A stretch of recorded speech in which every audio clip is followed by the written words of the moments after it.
ano, pauwi na. Wala nang, ano, laman. Wala na. Naubos na. Binalik na yung kariton. And, ayun, nakakaalis na rin kami. Sure na to, pupunta na talaga kaming SM. Para, ano, mabilis lang naman kami. Di man kami magtatagal sa SM kasi, may titingnan lang ako kung, ewan ko, kung baka sa Maynila na rin siguro ako bibili ng SD card nga. Dahil, yung SD card nito, nagluloko. Tapos isa pa, bibilhan ko si Jasmine ng scientific calculator kasi yun lang daw yung kulang niya sa school. Tinanong ko sa siya kanina kung may school supplies na ba siya kasi sa 13 pala yung pasukan nila. Meron na daw siyang nabili at yun na lang daw yung kulang niya. So, bilan ko na lang din siya. Kaya pupunta kaming SM. Nangiti nga siya kanina, nahihiya daw siya. And malapit lang naman yung SM dito. Ayun lang oh. Pero sasakay pa rin kami ng jeep. Okay. So, ayun mga kamiming, nandito na kami sa SM.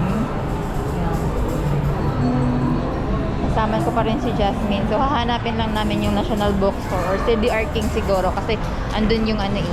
Alam ko, nandun yung tawag na to, SD card sa CDR King. Kung meron. Or kung wala man. Tapos sa National Bookstore, bibilhan natin si Jasmine ng calculator.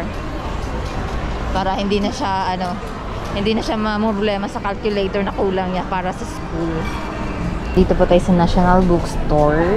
And, ayan o.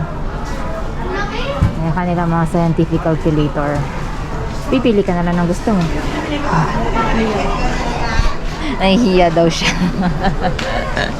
Kailangan mo naman yan sa school. Kasi yung yung course kasi niya is, hindi course. Grade 11 na siya. So parang may sila, parang, yung subject na, ay parang, Accounting and Business Management.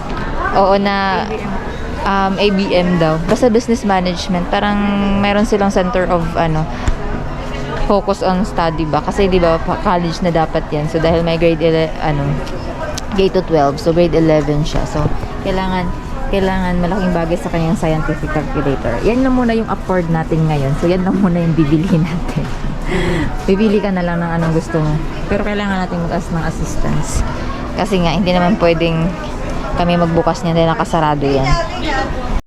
Andito pala sa cashier ang mga scientific calculator. Ano ang gusto mo? Cashew. Cashew, Milan. Pero mas maganda siguro cashew, matibay yan.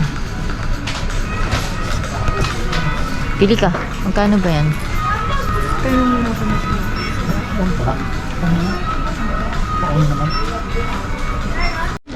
So, ayan o. Ito ay scientific calculator. Ano? Yan na yung na-check ng iba. Di sumunod na lang din kami. Kasi yun yung kinuha nila eh. Para hindi na kami mamili. Pero actually marami siyang pagpipilian. Masipag kasi itong mag-aral si Jasmine. Kaya regaluhan na lang natin para sipagin pa lalo. Dito na tayo sa cashier. Pipila. Haba pa yung pila. Tapos pupunta tayo ng SM Department Store kasi bibilhan namin si Uncle ng tsinelas. Kung may makikita kaming tsinelas, naka-size niya. Ng size ng paa niya. Ayan, nandito kami sa sa my home appliance or mga utensils and everything kasi wala kami nabiling tsinelas. So bibili na lang kami ng tumbler para sa kanya. Nahihiya daw siya. Kesa naman bumili-bili siya ng bottled water, diba? So bibili na lang kami ng tumbler. Che! Omega. Ano bang gusto mong kulay? Ano po yung Dapat yung gusto mong kulay. Ito pink. Ayaw mo ba ng pink? Ombre kasi yun, ombre. Green, sky blue. Maganda din yung sky blue. Pero mas maganda yung may hawakan. Oh, hindi. Okay, nakabili na kami. Ayan, pauwi na kami mga kamiming. Bumili na lang kami ng donuts. Tapos, ito na lang pasalubong ko kay Justin. Tapos, pasalubong ko dun sa bahay nila. At ako'y wala ng lakas. Pagod na. Tatawid na lang kami sa kabila. Tama ba tayo ng tawiran? Hindi, overpass. Tama, di ba? Overpass. Doon ata tayo tatawid. Okay. Balot na balot yung mukha ko, guys. Nakakaloka. Ayan. Okay, so pauwi na kami. Mag-jeep na lang kami ni ano. Kasi ang mahal ng tricycle, 120.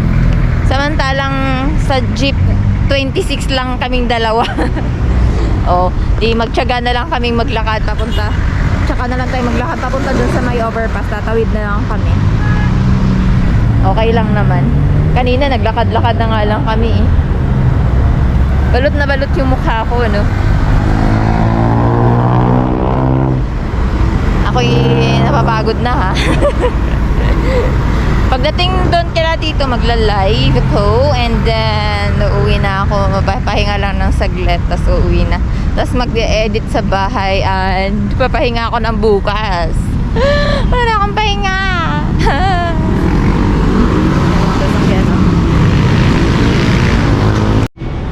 SM City, Pampanga. So, and just like that mga kamiming, nandito na pala ako sa apartment. And hindi ko na ako nakapag-vlog after nun kasi nga umuwi na ako. Ay, hapon na kasi yun. So, nagkwentuhan na lang kami ni La Uncle pagdating sa bahay. Nagstay ako doon hanggang mga 5 p.m. And after nun, umuwi na ako. Nakarating ako ng bahay ng mga alas 8 or 7 ata, 7 na higit kasi medyo natagalan ako ng sakay dun sa may sa may terminal sa Pampanga. So ayun lang mga kamiming, thank you so much po sa nanonood ng aking series of videos dun sa Pampanga. And andito na naman po ulit ako sa Quezon City. So abangan niyo na naman po yung mga vlog ko dito sa Quezon City and sa next vlog po na susunod na mga update. So ayun, thank you so much sa mga nag-comment. Nababasa ko po yung lahat. Grabe, ang daming nag-comment. Nakakatuwa. And, ayun lang. And, so, babalik pa naman ako dun sa Pampanga for sure. Siguro mga October. So, panoorin na rin po. Abangan nyo na rin po yun. So, magiging part na si Tito sa ating vlogs sometimes. Kasi lagi naman ako sa Pampanga. Minsan, lala nga lang ako dun sa bahay nila. Pero nandun ako sa mga kaibigan ko dahil gala ako eh. So, ayun. So, ayun lang mga kapibig. Thank you so much sa lahat po ng suporta. Makagraduate man o hindi, okay lang yun. Malaking bagay na po yung tumulong tayo, nakapagpangiti tayo. At hindi naman po dahil magba-viral yung video natin dun sa nang libre ako ng merienda, ng drinks. Hindi naman po dahil dun. Masaya, nakakatuwa po na nakatulong ka sa kapwa na hindi ka naman humihingi ng kapalit. Nakikita mo lang silang masaya. Di ba? So, ayun lang. Thank you so much mga kamiming again and we'll see you on the next vlog. Bye!